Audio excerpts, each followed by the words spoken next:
Rights Declaration. But on ground, we have seen the hypocrisy of the world.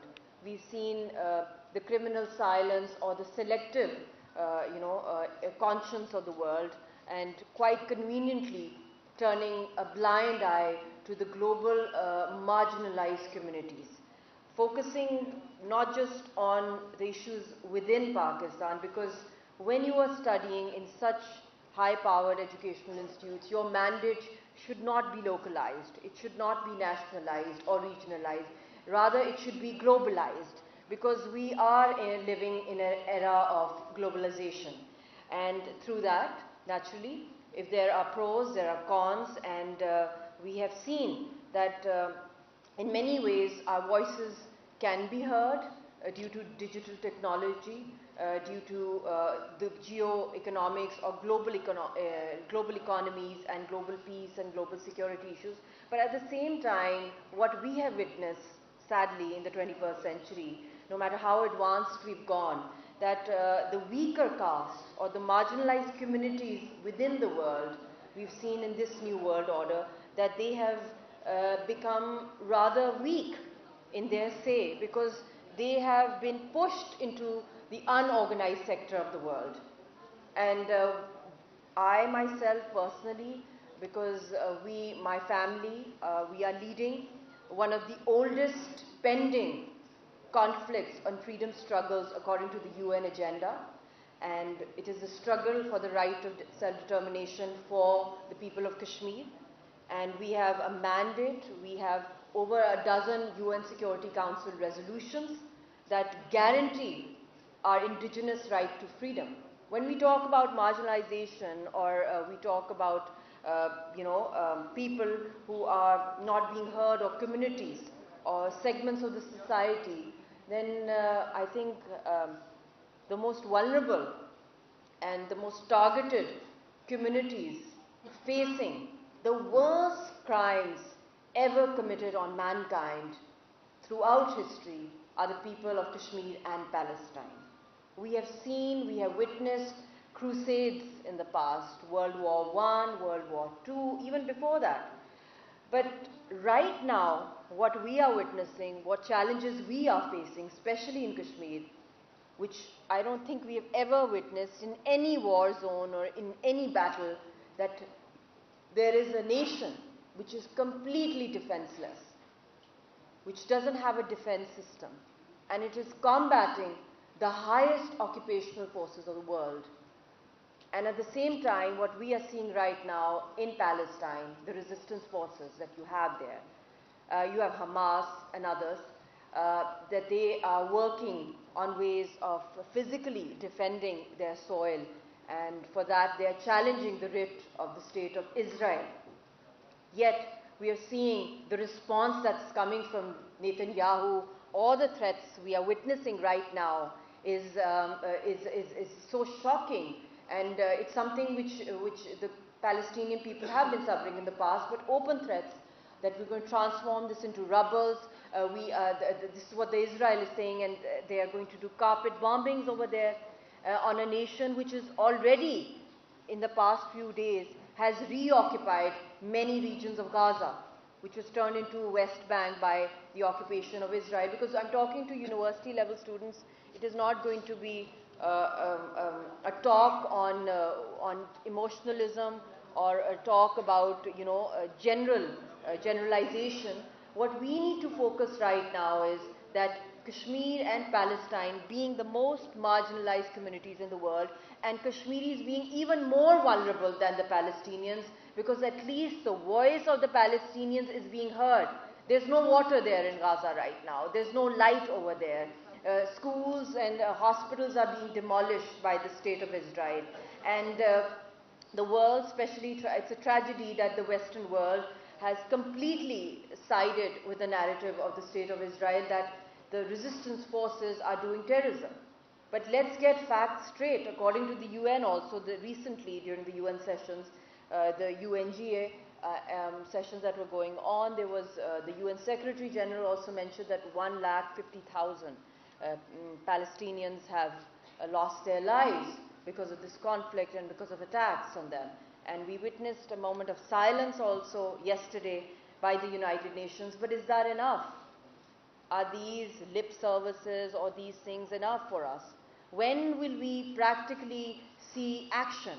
So that's where we need to work. We need to work on creating a constituency for peace, for reconciliation, for listening, for training, for peace workshops, for peaceable schools around the world. Peace does not mean surrender.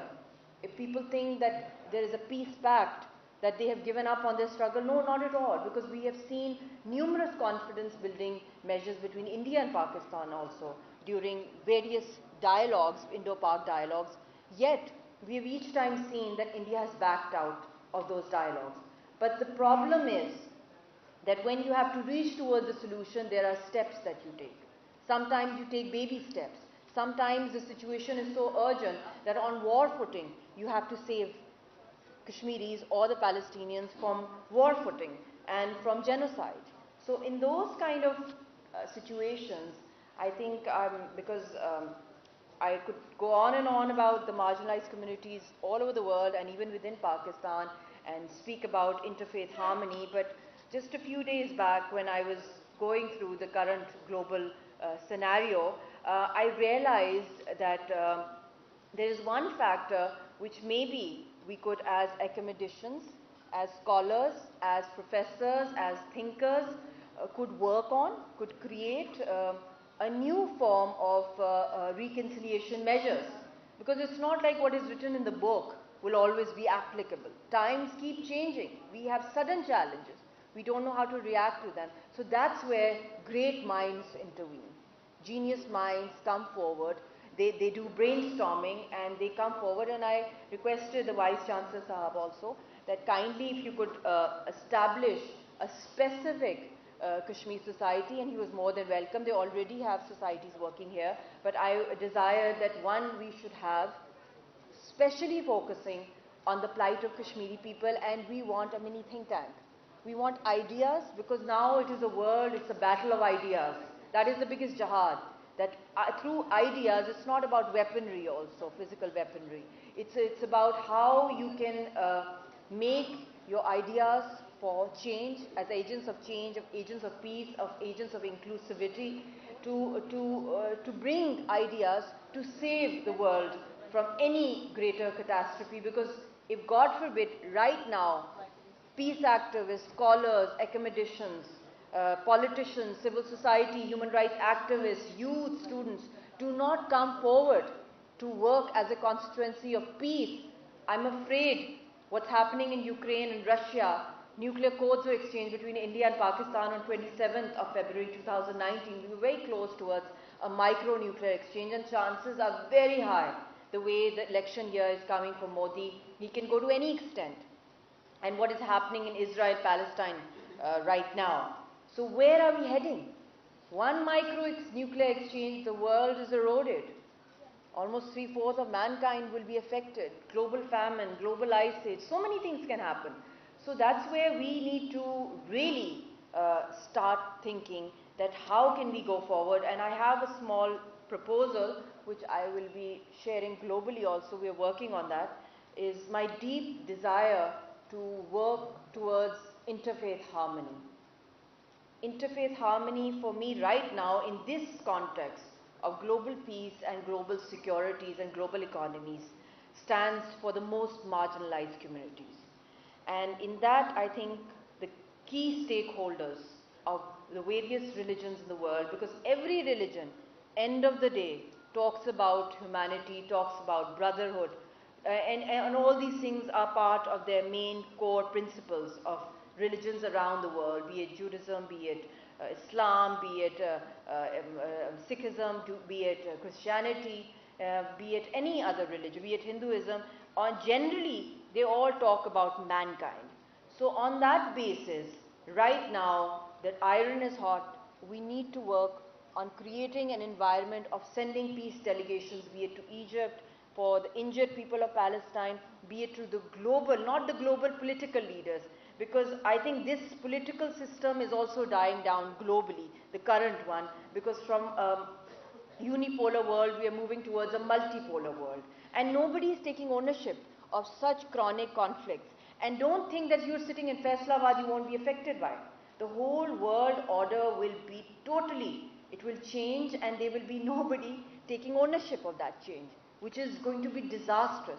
So I think on the basis of faith also, we must come forward, we must meet the religious heads of various religions around the world, create a caucus, and not about who has a bigger following or a bigger cult, but for harmony, for bringing the people, the voices of the most marginalized communities being heard, and on emergency basis, do something for humanity and mankind. And in the closing remarks, I would urge each and every one of you to support this vision of inclusivity at a micro level, at a macro level, harmony, brotherhood, and peace. Let us work hand in hand with on maintainability. No.